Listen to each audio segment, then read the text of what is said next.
wari uzi ko abakire hari tekinike bakoresha ntibishyure umusoro kandi bafite imitungo yinjiza amafaranga menshi cyane buri kwezi, binjiza amafaranga buri munsi, nyamara umukozi ukorera umushahara w'amafaranga ibihumbi 61 akishyura buri kwezi umusoro ku mushahara ungana n'amafaranga 10%. Umukozi ukorera amafaranga ibihumbi 101 akishyura amafaranga 20% buri kwezi, naho umukozi ukorera amafaranga ari hejuru y'ibihumbi 200 akishyura umusoro wa buri kwezi wa 30%.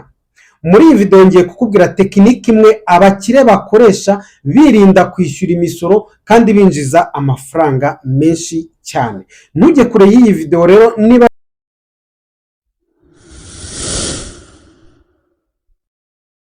mu rugendo rw'umwuga wawe ukeneye umufatanyabikorwa wizewe, uri umucuruzi cyangwa rwiyemezamirimo, gutsindira isoko bizahora ari inzozi igihe cyose utaramenya H Brothers Services. Kabuhariwe mu gufasha abapiganira amasoko gutegura inyandiko z'ipiganwa, tender document, ndetse n'ibiciro by'ipiganwa, sourcing and preparation of competitive price mu buryo buzira amakemwa. Ukimara gutsindira isoko, H Brothers Services mu bunyamwuga n'ubunararibonye dusanganywe, tukuba hafi muri serivisi zose za tekinike zikenewe nka installation y'amazi n'amashanyarazi, networking, CCTV cameras ndetse na firefighting, kuko dufite abatekinisiye b'inzobere. Ntibigarukiraho kuko tunagufasha kurangura ibyo ukenera byose, haba mu Rwanda, Dubai cyangwa mu Bushinwa. Nizwe tuguhuza n'abasupplier b'inyangamugayo bizewe kandi bafite ubunararibonye. H Brothers Services ntabwo ari kompanyi isanzwe gusa, ahubwo n'umufatanyabikorwa ugufasha kwagura imbibi z'ubucuruzi bwawe. Duha ikiganza uyu munsi, ntuzigera ubyicuza. Duhamagare cyangwa utwandikire kuri 0782 74 95 28. Uretse ko wanadusanga mu mujyi wa Kigali kwa Rubangura, ni muri floor ya 2. H Brothers, together we can do it. Tekinike abakire bakoresha ntibishyura imisoro ni tekinike ya buy, blow and die. Buy, blow and die. Iyi tekinike rero abakire bakunze kuyikoresha ntibishyura imisoro kandi binjiza amafaranga menshi cyane. Bigenda gute rero? Wakwibaza ukuntu umukire aba afite amato mu nyanja, afite indege mu kirere, afite imiturirwa, afite amahoteli, afite ibiki, ariko akarara atishyuye imisoro ku nyungu, mu gihe umukozi ukorera umushahara wa buri kwezi yishyura umusoro wa buri kwezi hafi kugera kuri 64% y'umushahara yakoreye. Iyi tekinike rero abakire bakoresha birinda kwishyura imisoro cyangwa se banga kwishyura imisoro ni tekinike ikomeye cyane ya buy, blow and die. Bigenda biti rero, abakire ubusanzwe ntabwo bakunda umushahara kubera yuko umushahara ntabwo ubakiza. Umushahara utanga umusoro munini, umushahara umuntu awukorera igihe cye cyose cy'ubuzima bwe, igihe kinini. Umushahara ni intica ntikize, umushahara ntabwo abakire bawukunda. Abakire bagendera kuri principe yindi yuko ifaranga ryabo ribereyeho gushaka irindi faranga. Ubu buryo bw'iyi tekinike rero bakoresha bukora buti. Ubu buryo bwa tekinike bakoresha bwa buy, blow and die ni ukuvuga ngo burimo, iyi tekinike irimo ibice bitatu: kugura, kuguza no gupfa.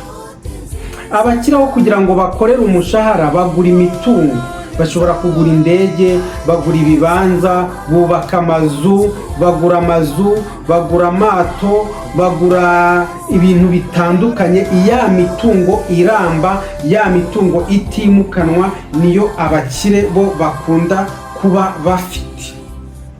Bigenda gute rero? Ni ukuvuga ngo abakire birinda kwishyura umusoro ku mushahara kubera yuko umushahara usora amafaranga menshi cyane, ahubwo bagura imitungo ifite agaciro, iyo mitungo ikaguma igenda yongera ako gaciro. Impamvu ni iyihe? Iyo ufite umutungo nk'indege, ibibanza, amazu n'ibiki, ntabwo usora kugeza igihe uwugurishirije.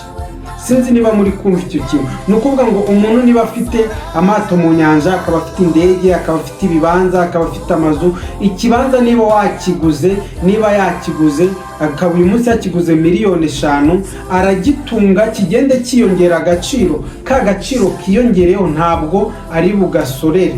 Niba afite inzu, ya nzu niba ari iy'ubucuruzi cyangwa se niba ari inzu aparitoma, ya nzu uko bucya yinjiza amafaranga, hanyuma nayo ubwayo ikagenda yiyongeraho amafaranga, ka gaciro yiyongereho cyangwa se appreciation value ntabwo umukire ayisorera. Iyo ni tekinike bagira rero yo kugira ute, yo kugura imitungo aho kugira ngo bakorere umushahara. Imitungo iramba, bo bigwizaho imitungo kandi iyo mitungo ikagenda yongera agaciro buri munsi, ako gaciro kiyongereyeho ntabwo bagasorera. Urugero tuvuge umukire ufite inyubako ihagaze miliyari 10 uyu munsi, iyo umwaka ushize iyo nyubako ntabwo iba igihagaze agaciro ka miliyari 10 gusa, ibigeze nko muri miliyari 20, ako gaciro kiyongereho rero ntabwo agasorera. Niyo mpamvu rero abakire bo badakunda gukorera umushahara, ahubwo bakunda kugura imitungo iramba. So uburyo bwa kabiri rero abakire bakoresha birinda gusora umusoro ni ukuguza, ni borrow cyangwa se kuguza. Ni ukuvuga ngo abakire bafata ya mitungo bafite bakayitanga muri banki, bakayitanga nk'ingwate, banki zikabaha inguzanyo. Icyo gihe yafashe inguzanyo ntabwo yishyura umusoro kuko ntabwo yagurishije wa mutungo, kuko inguzanyo ntabwo arayishyurira umusoro. So iyo ni tekinike rero abakire bakoresha birinda kwishyura umusoro.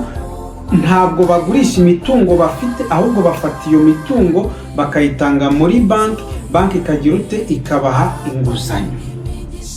Iri ni ibanga rikomeye cyane kuko nyuma yo kugura umutungo ntibawugurishe kandi binjiza amafaranga, uwo mutungo ugenda wiyongeraho agaciro buri munsi, bo bagira ute, baguza banki ikabaha inguzanyo batanze ingwate muri ya mitungo yabo.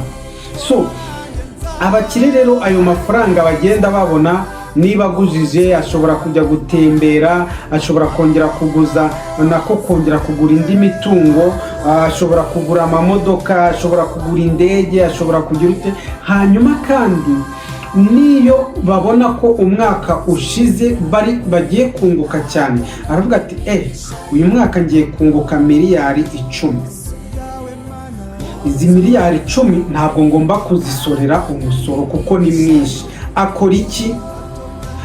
Afata igice kimwe akagishora, akagura indi mitungo. So akagura imitungo itandukanye, ikindi gice akavuga ngo agiye kongera imigabane ye muri kampani ze. So akavuga ngo ngiye guhindura amamashini, ngura amashyashya, ngiye kugura imodoka izi zabaye depreciated, ngiye kugura.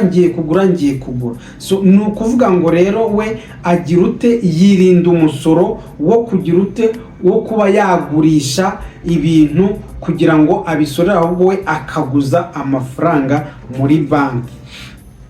Ni ukuvuga ngo rero iyo ni tekinike abakire bakoresha. Nizere ko uri kugenda unyumva neza.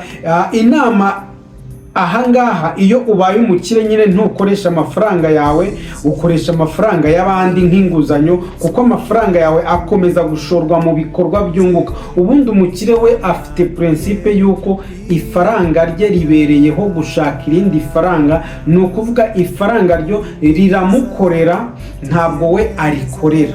Ifaranga ribereyeho gushaka irindi faranga kandi ifaranga riramukorera, ntabwo we yirirwa arwana nuko akorana n'amafaranga. So igice kindi cya dayi rero ni ukuvuga ngo iyo umukire afite iyo mitungo, agera igihe agapfa, ya mitungo atayigurishije kandi iguma yongera agaciro kandi ikamwinjiriza n'amafaranga. Hanyuma iyo apfuye ya mitungo ye iragwa umuryango we cyangwa se abana be. Hari uburyo bubiri rero umukire yapfuye ya mitungo ye leta iyifata, uko leta ibibona. Ni ukuvuga ngo igice cya mbere ni trust. Igice cya trust ni uko wa mutungo we uhabwa umuryango we, umuzungura we, abana be, umugore we cyangwa famiye ye, hanyuma kandi bagahabwa ya mitungo, bakegukana ya mitungo, bagasigarana ya mitungo ku gaciro kari present. Ni ukuvuga ngo basigarana ya mitungo kuri present value, ntabwo bayisigarana kuri future value, bayisigarana kuri present value.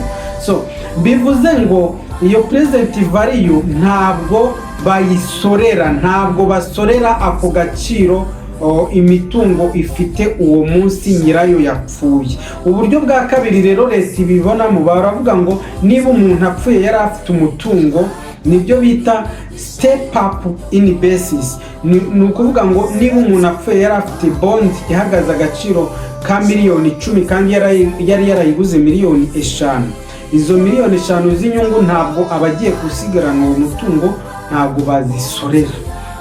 So ni uburyo rero iyo ni tekinike abakire bakoresha birinda kwishyura imisoro kandi bakabaho mu buzima buri muri financial freedom, mu bwigenge bw'amafaranga, hanyuma ntibagire icyo babura, bakarinda bapfa, imitungo yabo igasigaranwa n'imiryango yabo cyangwa se n'abandi babifitiye uburenganzira, batayisoreye imisoro nk'iyo imishahara yishyuwe.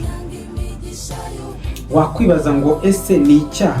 Oya, ntabwo ari icyaha kuko biremewe na leta zitandukanye, ibihugu byose birabyemera, ibyo bintu biremewe cyane. Mwibutse ko iyi tekinike ari buy, borrow and die. So mu gihe umukene we aguma zitaragoringa n'umushahara akishyura, wakwibaza ukuntu umuntu ukorera umushahara w'ibihumbi 61 yishyura amafaranga 10%, umuntu ukorera umushahara w'ibihumbi 101 buri kwezi akishyura umusoro w'amafaranga 20%, nawe ukorera umushahara w'ibihumbi 201 kuzamura akishyura 30% kuzamura buri kwezi umusoro wa buri kwezi. Twarakarikire tureba dusanga hari n'umuntu uhembwa umushahara, twafashe umushahara wa miliyoni 3, dusanga umuntu uhembwa uyu munsi yishyura 64%.